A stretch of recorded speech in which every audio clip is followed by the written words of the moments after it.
అమ్మగారు ఇక్కడ లేరు అని తెలియడంతో ఎలా ఫీల్ అయ్యారు అప్పుడు?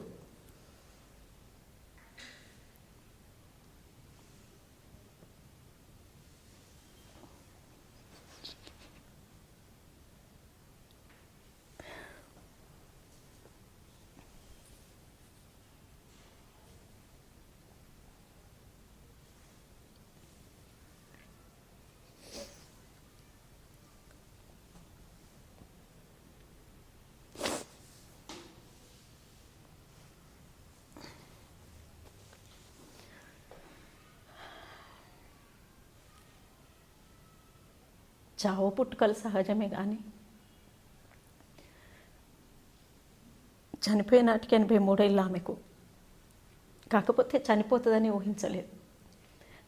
చనిపోతుంది అనుకుంటే ఉద్యమాలు విప్లవాల్లో ఉన్న మీరు ఎంతోమంది మరణాలు చూసింటారు. అలాంటి తరుణంలో కూడా తల్లి చావు అంత బాధించిందా? అంటే తల్లి అంటారా? అంటే సహచరులను కోల్పోయినప్పుడు కూడా ఏడ్చిన రోజులు ఉన్నాయి. ఆయన ఎవరో కూడా తెలియనటువంటి వాళ్ళతోటి, అంటే ప్రజల కోసం చనిపోయినటువంటి వాళ్ళ కోసం మనం 2 కన్నీటి బొట్లే కాదు వాళ్ళ ఆశయాన్ని ముందుకు తీసుకుపోవడం, కన్నీళ్లతోటి సరిపెట్టుకోవటం అనేది కాకుండా కసితోటి మరింత ముందుకు సాగడం అనేటువంటిది అవసరం.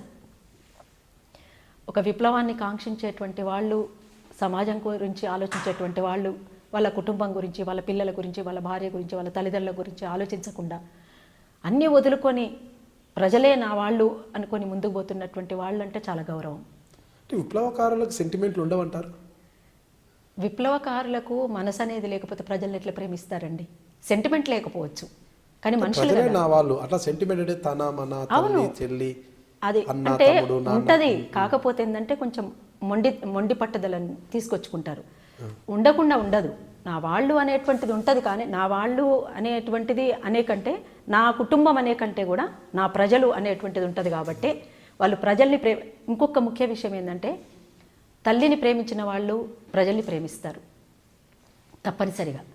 అందుకనే ప్రజలే నా వాళ్ళు అనుకున్నప్పుడు, ప్రజల బలమే నా బలం అనుకున్నప్పుడు తప్పనిసరిగా వాళ్ళు నిలబడతారు, మరింత ముందుకు సాగుతారు.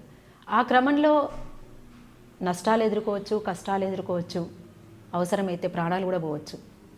అందుకనే ఆ ప్రాణాలు పోయినటువంటి అమరులను, వాళ్ళ త్యాగాలను కీర్తిస్తూ అరుణోదయ సాంస్కృతిక సమాఖ్య కొన్ని వందల పాటలు, వేల పాటలు పాడింది.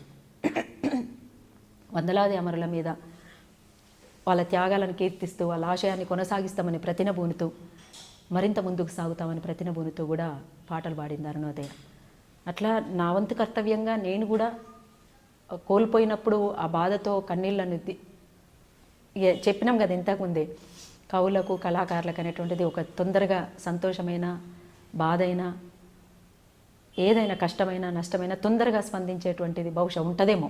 కొంతమంది ఉండరా నాకు తెలియదు, కానీ దాదాపు మేజర్గా అయితే అట్లనే ఉంటారని నేను అనుకుంటా. ఆ స్పందించే హృదయం లేకపోతే రాయలేరు కదా. వెంటనే ఎక్కడైనా ఒక ఇన్సిడెంట్ జరిగిందంటే ఆ స్పందనతో రాయగలుగుతుంటారు కవులు అనేటువంటిది. కళాకారులు కూడా లీనమైతే తప్ప పాడలేరు, ఆ పాటకు న్యాయం చేయలేరు. తొందరగా స్పందించే హృదయం ఉంటుంది. కాబట్టి అట్లనే మా అమ్మ కేవలం అమ్మనే కాదు, ఒక మంచి కామ్రేడ్ కూడా. ఆమె ఒక మంచి కామ్రేడ్ కనుకనే అసలు వేల మందికి అన్నం పెట్టింది మా అమ్మ. వందల మంది అజ్ఞాత నాయకులను సాధింది మా అమ్మ. ఒకసారి నాకు బాగా గుర్తు ఏంటంటే, ఇంట్లో సమావేశం చేసేటువంటి పరిస్థితులు లేవు కాబట్టి సమావేశానికి వంట చేసి తీసుకుపోవాలి.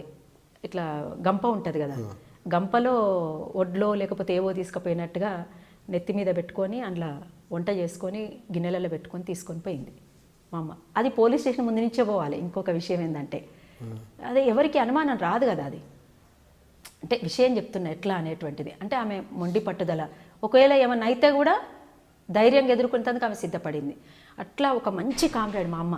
మా అమ్మ ఒక మంచి కామ్రేడ్ అనే విషయం, ఒక మంచి తల్లి, ఒక మంచి వ్యవసాయదారు అని ఎట్లనో అందరికీ తెలుసో, అట్లనే ఒక మంచి కామ్రేడ్ అనేటువంటి ఇంకొక కోణం చాలామందికి తెలియదు.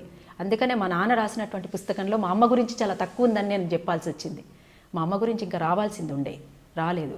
అందుకని మా అమ్మ నిజంగా ఒక మంచి కామ్రేడ్ కనుక ఆమెకి సందర్భంగా, ఆమెకే కాదు అమరులైన అమరులందరికీ కూడా వినమ్రంగా విప్లవ జోహార్లు తెలియజేస్తా ఉన్నా. నేను మీ విమలక్కను, అరుణోదయ సాంస్కృతిక సమాఖ్య. మీరు చూస్తున్నారు ఐ డ్రీమ్ న్యూస్.